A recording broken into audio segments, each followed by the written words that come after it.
This was not just a war of rifles and trenches. It was not merely fought with cannons and cavalry charges. World War I was also a battle of money, one waged in vaults, in financial ledgers, in the quiet halls of banks, and in the rooms of financiers who never smelled gunpowder. Soldiers bled on the front lines, but the bankers and statesmen tallied every coin, every bond, every loan. Their calculations did not merely determine who would win or lose. They reshaped the world's financial architecture in ways that still echo in our wallets today. If you believe war is fought only with armies, think again. The First World War demonstrated that money, like a shell, could be just as lethal. By 1914, Europe was a continent on edge. National ambitions, colonial rivalries, and tangled alliances turned nations into pieces on a vast strategic board. Yet behind the rhetoric of honor, glory, and empire lay an unavoidable truth. Wars of this scale demanded vast sums of money. Leaders did not only choose to fight, they chose to saddle entire populations with debt. Each mobilized regiment represented not only men-at-arms, but citizens marching toward economic strain. Early on, governments believed the conflict would be brief, perhaps concluded by the next holiday season. They imagined financing it with gold, modest borrowing, and patriotic contributions. That expectation was a fragile illusion, one that would vanish under the weight of escalating costs, drawing every nation into a financial storm as brutal as the war itself. Within weeks, the illusion of a quick and affordable war vanished. The costs were staggering, escalating far beyond what anyone had imagined. In 1914, Europe's financial system still relied heavily on the gold standard. Paper money was not simply symbolic. It was promised to be exchangeable for gold, lending it credibility, but also limiting flexibility. Governments could not print endlessly without undermining trust among citizens and creditors. Britain, France, and Germany initially had sufficient reserves. Yet, mobilizing millions of soldiers and converting entire industries to wartime production sent expenses soaring. Germany, for instance, was spending over 10 million marks per day by late 1914, while Britain's daily war costs soon reached £2.5 million. The arithmetic was brutal, and the finite gold reserves could not sustain the outflow. Faced with this reality, governments began to bend the rules. One by one, the major powers abandoned the gold standard, quietly acknowledging that currency was now a promise reliant solely on public faith in the state. This pivotal shift, the breaking of the gold anchor, marked a profound transformation in modern finance. It revealed how precarious nations perceived wealth truly was. From that point on, money and power became unbound from precious metals, governed instead by printing presses, credit mechanisms, and persuasion. Governments would never relinquish this newfound flexibility. The financial campaign intensified, especially in Germany. Isolated from international capital and blockaded by the Royal Navy, Berlin had no choice but to rely on domestic borrowing. Massive war bond drives appealed to citizens' patriotism, urging them to invest their savings in the fatherland's victory. Propaganda was ubiquitous. Posters glorified soldiers' bravery. Families were encouraged to sacrifice luxuries, and citizens were promised repayment after triumph. Through these bonds, Germany raised over 100 billion marks. But it was a fragile pyramid of hope. With defeat, those bonds became worthless. Millions lost life savings, and economic despair laid the groundwork for extremism in the decades to come. Financial miscalculations leave deep scars. Britain, by contrast, possessed a remarkable advantage. The City of London, the epicenter of global finance, the pound sterling was trusted worldwide, and British banking networks spanned continents. Initially, the government relied on short-term borrowing and patriotic appeals, but it quickly accessed deeper reservoirs of global credit. Most crucially, it turned to the United States. Although neutral in 1914, American bankers quickly recognized the opportunity. Firms like J.P. Morgan & Co. became indispensable, organizing loans, managing purchases of weapons, and supplying raw materials. By 1917, when the U.S. formally entered the war, Wall Street had already been financing the Allies for years. This was not charity. It was power. American banks profited from fees, and the U.S. transformed from a debtor to a creditor nation, assuming a global leadership role. The seeds of the American century were sown not on battlefields, but in financial ledgers. France faced an equally complex challenge. The nation, still recovering from the Franco-Prussian War and heavily invested in defensive infrastructure, relied on loans, both domestically and internationally. French citizens, accustomed to saving, were encouraged to purchase government bonds, but substantial funding came from across the Atlantic. France, like Britain, became increasingly dependent on American capital. This reliance would later shape post-war politics as mounting debts and repayments fostered tension. The interwar economic crisis was rooted not only in reparations or market fluctuations,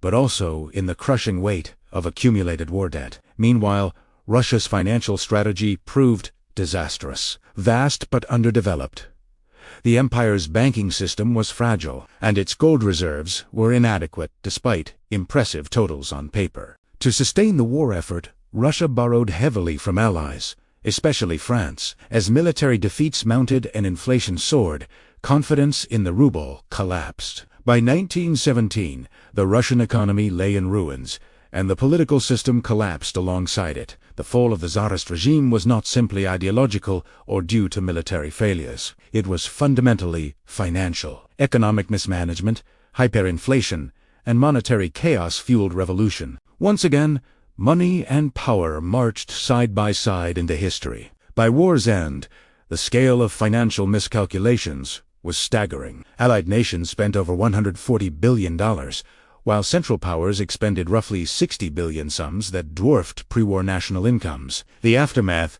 was not merely debt, but the collapse of the old financial order. The gold standard, once the backbone of trust, was shattered. Inflation surged through economies Germany would soon endure.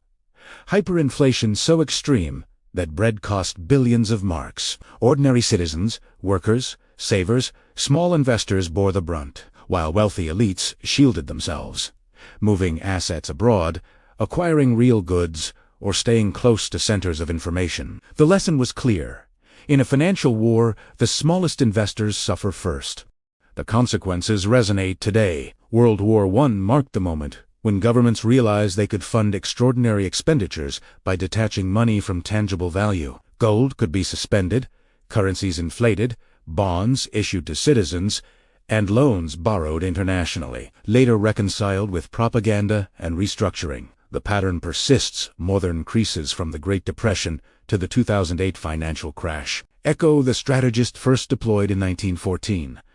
Officials insist fundamentals are sound, yet history shows that public trust can vanish overnight. When the guns finally fell silent in 1918, the devastation extended far beyond the battlefield. Europe's nations were buried under unprecedented debt, their economies strained to breaking point. The United States, once a secondary player in global finance, now controlled the largest gold reserves and had assumed the world's principal creditor role. Britain owed the U.S. billions, France even more, and smaller countries were similarly ensnared in obligations that were impossible to meet. Wall Street had supplanted London as the world's financial capital, not through cannons or conquest, but through the power of credit and capital flows. The 20th century's financial dominance had shifted across the Atlantic. However, the transition was far from smooth. Debt incurred to fund the war became another battlefield in itself.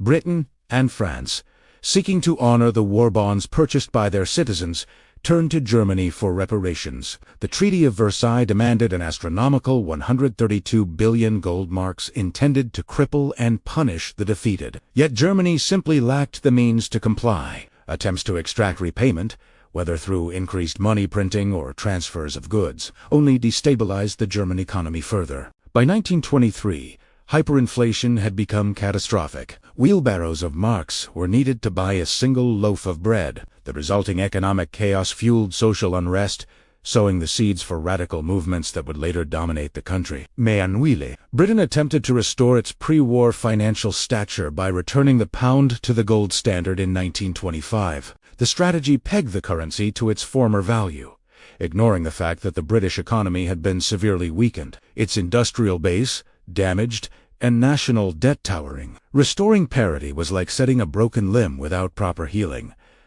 The economy suffered deflation, unemployment surged, and widespread discontent followed. Even policies championed by influential leaders, including Winston Churchill, are now regarded as miscalculations of historic proportion. Once again, ordinary citizens bore the cost, while elites clung to illusions of restored stability. The United States, flush with credit and reserves, confronted a new challenge: how to leverage its dominant position responsibly. American banks poured money into Europe, providing loans to Germany, enabling the nation to pay reparations to Britain and France, who in turn could repay loans owed to the United States. This circular financial system appeared stable on the surface, but was inherently precarious. Initiatives such as the Dawes Plan of 1924 and the Young Plan of 1929 formalized this cycle, recycling existing money rather than generating new wealth. When the Great Depression struck, the entire fragile structure collapsed, revealing how intertwined global economies had become.